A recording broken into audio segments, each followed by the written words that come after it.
স্ট্রেসের কারণে মানুষের যে টেনশন, এইটা থেকে মৃত্যুর সম্ভাবনা 30%।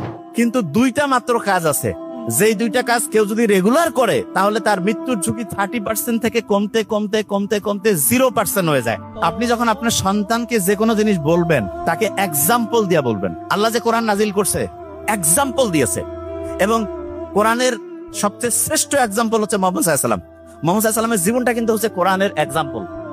আপনি যখন আপনার সন্তানকে কিছু শেখাবেন, সেটার প্রথম এক্সাম্পল হচ্ছে আপনি। তার মানে আপনারা যে মা বাবা আছেন, ওনারাই হচ্ছেন আপনার সন্তানের জন্য প্রথম এক্সাম্পল। আপনি যেটা করেন, আপনার সন্তান অটোমেটিক সেটাকে কপি করে। আপনি এটা বিশ্বাস করেন না, কপি করে। কিরকম কপি করে সেটা আমি একটা এক্সাম্পল দিই, তাহলে আপনি বুঝতে পারবেন। আচ্ছা, এখানে দেখেন তো, একটু দেখেন, কিছু মা বাবা আছে না, শুনতে হবে প্রত্যেকেই, কিছু মা বাবা আছে না যে বাড়ির আশেপাশে যে কোনো কাউকে যদি দেখে যে একটু দুরবস্থায় আছে, একটু কষ্টে আছে, তাহলে হেল্প করে।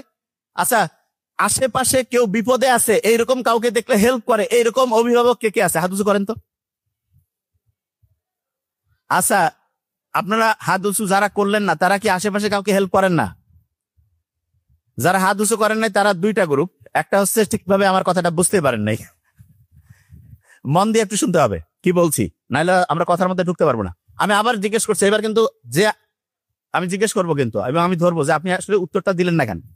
যারা যারা আপনারা আশেপাশে কোনো একটা বিপদ দেখেন, কোনো একটা পরিস্থিতিতে কাউকে উপকারের সুযোগ আসছে, উপকার করেন কি করেন না? যারা যারা করেন হাত উঁচু করেন। Very nice.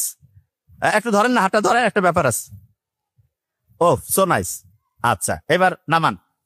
আপনাদের একটা ভালো খবর দেই, সারা পৃথিবীতে এখন সবচাইতে বেশি প্রবলেম যেটা নিয়ে তৈরি হচ্ছে, সেটা হচ্ছে স্ট্রেস, টেনশন।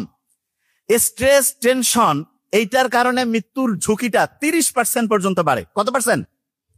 30%। কত? 30%। এবার আরেকবার প্রশ্নটা ধরি, জাহান্নামের পাহারাদার কতজন?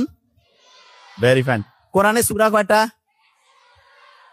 ওই যে পাহারাদার যে জাহান্নামে আছে, সে যাতে তোমাকে নিতে না পারে, এটার জন্য একটা কোরআনের একটা 19টা হরফ আছে। কি নাম ওইটার? বিসমিল্লাহ। তো বুঝে গেছে, আলহামদুলিল্লাহ, বিসমিল্লাহ বুঝে গেছে না?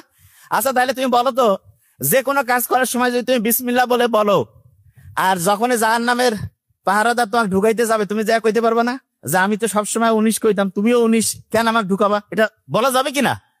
একে পার্টির লোক তখন তো ঢুকাবে না, যে না ঠিক আছে এরা থাও, ঠিক না? আচ্ছা, যে জায়গায় ছিলাম, স্ট্রেসের কারণে মানুষের যে টেনশন, এইটা থেকে মৃত্যুর সম্ভাবনা 30%। কিন্তু দুইটা মাত্র কাজ আছে, যেই দুইটা কাজ কেউ